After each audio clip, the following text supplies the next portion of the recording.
Hi, this is Zachary Frank, online editor for The Flat Hat. Today I'm sitting down with Trevor Parkes and Liz Hernandez, who are running for president and vice president of the Student Assembly, respectively. Hey, thank you for having us. Now, if you could explain briefly, why are you running? Liz and I are running, first of all, because we're good friends. I actually had a class with her freshman year, environmental governance.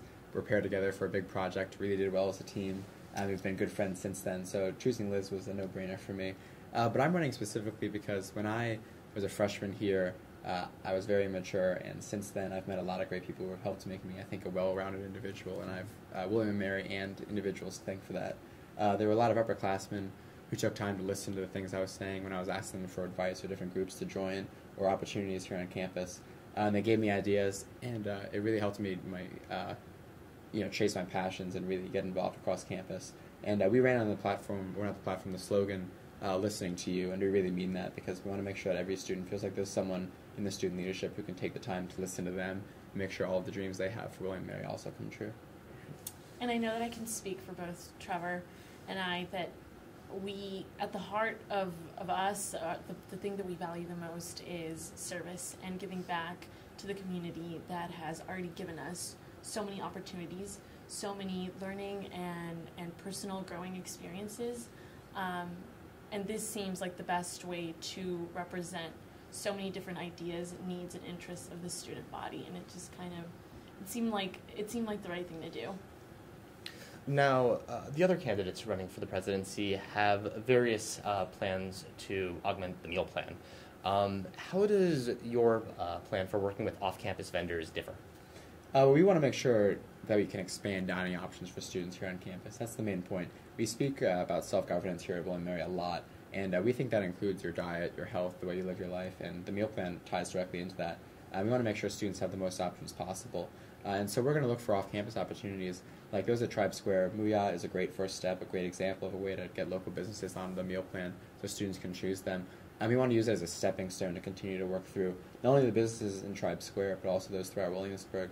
Obviously, Williamsburg has an interest in having consumers, and the population here is a large amount of consumers.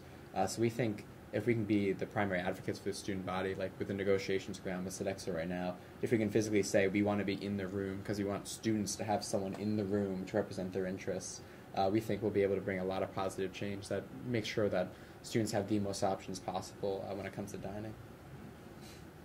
Now, your student health plan names a number of changes, including subsidies and extended hours for the Student Health Center. Mm-hmm. How would you get buy-in from the health center for that plan? So we think, first of all, that the Student Assembly obviously does a lot with its own programs for health, but we act as an advocacy group to work with the health center. So we don't actually control the health center, but we represent the major portion of the population that uses the health center. And we think putting a human face in this issue is important. I know a freshman girl this year who got hurt on Sun Gardens on a Saturday and had to go to Centara for hours, and it was just like a terrible experience. It's grueling. And we want to make sure that the Student Health Center sees this and understands that students here get hurt any day of the week. It doesn't matter. And we think that they should have an interest in staying open longer to make sure that students have every possible option, especially here on campus. I mean, you can walk to it from anywhere on campus versus having to go to MedExpress or the hospital. So we just think that it's in both the interest of the students who can push through us to bring this change to the health center. I also think that goes hand in hand with, the liberal arts education of that William & Mary is, really creating this well-rounded individual, and we can't excel academically if we are mentally and physically not healthy. So I think that it definitely starts with providing more. A good start was funding the rides to have off-campus counseling visits, but even then, some of these people that need these rides to go off campus are the same people that potentially need and require the extra funding to actually go to these visits and to pay for the visits themselves. And we would hate for someone to not be taking full advantage of all of the other resources on campus because they are not physically or mentally healthy. And in a similar vein, your platform does call for subsidization of off-campus mental health visits for students. Now, why would that not extend for medical services that cannot be provided at the health center? And also, how would these subsidies work? Would it be a reimbursement process, or would you subsidize directly to the off-campus centers? I believe it would be more of a reimbursement plan. Like Liz was saying, we think if a student is in the situation where they need a subsidy to reach an off-campus counseling, they probably are not in the situation to pay for it, because obviously the counseling services are very expensive. And so we want to make sure that they always feel like the student assembly is right behind them. So if they visit this counseling service and come back and give us something, we can be like, well, here, we'll be able to take this off of it, so it was well worth your time, and we hope you got the help you needed and you got everything out of it. And in terms of physical health, something we're trying to do is improve and increase the amount of flu shots and STI testing we have. Because right now there's 500 free flu shots, but with a population of over 8,000, including grad students, it's really not that much.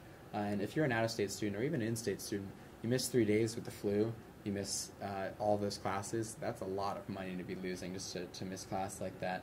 And we think just continuing to subsidize and expand these programs is a great way to make sure that every student has a chance to get at least something from the funding the SA provides.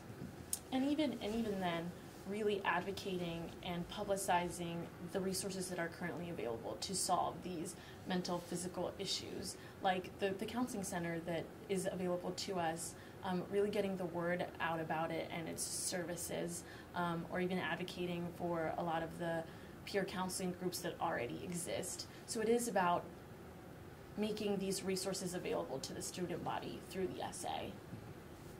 Now, your platform is the only one that calls for increased transparency in the student assembly. Why do you feel that transparency is an issue with the SA? We think strongly about this, not only just in terms of what the student assembly does, like with its time and with its efforts, but especially with the money and where the money goes. Right now, if you want to actually see the budget and see where all the money goes to different student groups, you have to visit the office in the campus center and ask someone about it. And if you go on the website that was just put up, they have a thing called the Budget Watch, which has money and where it's going in the budget, but it doesn't actually tell you where the money is going. It just says how much is left and how much has been spent. We want to make sure that the transparency is very much available to every student, because students pay almost $100 in an activities fee, and I think they want to know where that money is going. And I most certainly would like to know, and I want to make sure other students have that opportunity too. So we think transparency in terms of the budget is very important, but also just in terms of essay programming in general. I think that it's important that the students don't have to reach out to the essay. The essay should be actively reaching out and making everything that occurs within the essay very transparent and available to everyone out there in order for it to be a truly representative student body government. Yeah, and some of the ideas we have for that is we want to appoint a press secretary whose job would be to disseminate information back to the student body, whether it's if people have questions or if you want to comment on something. Right now, I feel like students are stuck going to whatever member of the essay they might know and asking them about it. So we want to have one place where they can go for information. We want to have monthly or bi-monthly meetings or a town hall meeting where different leaders of student groups could come and raise questions about what we're doing or ask us something or give suggestions. And we want to continue to send out surveys during our time here, just polling what people think about the policies we're enacting and ideas we have. And that way we can hope to, during our entire time in office, continue to have student input right from the beginning till the end. Now, in your plan, you say that you'll work to repeal the three-person rule in the city of Williamsburg. And of course, people have attempted to repeal the rule in the past. What makes your plan for repealing the rule different, and how would you go about accomplishing it? I think timing has a lot to do with this. And what I mean by that is, in the last couple of years, we've made great strides as a population gaining allies in Williamsburg. Scott Foster has secured re-election, and he's obviously a powerful advocate for us, having been a student here. But also we have a lot of people currently serving different roles, students, different internship roles in the Williamsburg community who can also be powerful advocates. And we will continue to use these connections. And if you look, President Reeve in the last couple of years has commented a lot on what he thinks about the three-person rule. He called it predatory and said that it was unfair. And there's just this gaining momentum between students in Williamsburg. And you're right, past people have tried. We feel like we're going to be there in the room at all times, and we're going to be using these allies we have. And we're going to be saying, listen, you have a population here of 8,000 people in Williamsburg that are looking for a better way to live off campus, and right now they don't have it. So whether it's now or sometime in the future, you're going to have to address it, so you might as well work with us now. Now, you have a survey on your website that asks students if they think the city of Williamsburg treats them fairly. How would you yourself answer that question? I think the city of Williamsburg does a lot of good things for students, but there's always room for improvement. I think some aspects of the relationship, they treat students very fairly, and some they don't. I think noise violations and the three-person rule are both examples of this. Three-person rule especially, even with a four-person exception where you can have a fourth person on a lease, there are plenty of homes around here where that's just not possible to have only 4 students on a lease, and those students are living illegally and could be kicked out at any minute to go live in a hotel or on someone's couch for the rest of the year. And I think that's very unfair to students, because obviously, we come here for school and we live off campus and we take up this housing and give part back to the economy here in Williamsburg. So I think we deserve a little bit more fair treatment in that direction. But in terms of publicity of Williamsburg events, I think William & Mary students have gotten a lot more involved, not just with the government, but with different events that Williamsburg hosts, whether it be in Colonial or in Newtown or things like that. So there is a good balance. We just want to continue to make it better. And finally, before we end, if elected, are there any SA programs or initiatives that you would cut or reduce funding for? I think we would start by prioritizing our spending.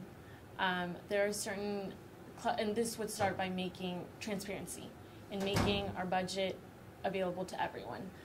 There are some spending that I think we did hear a case where there was an organization that had this insane amount of things like T-shirts and cups that were meant to be for a specific event, and the number of people that they expected to be at the event were not there. So they were there, they had the stamp date. What are you going to do with those? Those were totally wasted. So it's just about properly managing current events that are offered to the students. Just kind of publicizing them really well first, and making sure that they are available to, not to specific groups on campus, but more towards the general student population. Yeah, exactly like Liz said, we want to be financially responsible, but also prioritize productively. And what we mean by that is there are a lot of good programs the SA does now, such as the homecoming grants, that we wouldn't want to cut, but we would want to make sure that we can expand them. So this past year there were $10,000 given out in homecoming grants, and the idea is that student groups can use them to put on an event that attracts a broad range of people from across campus. But this year there was very poor attendance at these events, and there weren't really any people outside of the group that hosts the event at the events. So we think that it's a good idea to have these grants. We want to make sure there's more careful planning in the future to make sure it actually reaches a broad range of campus. And basically what we're looking to do is we want to make sure that the money is well spent. We want to make sure that the money is going to a large portion of campus so that everyone is getting something out of what the SA is doing. It's also about just smarter spending. Well, Trevor Parkes, Liz Hernandez, thank you very much. Hey, thank you very much, guys.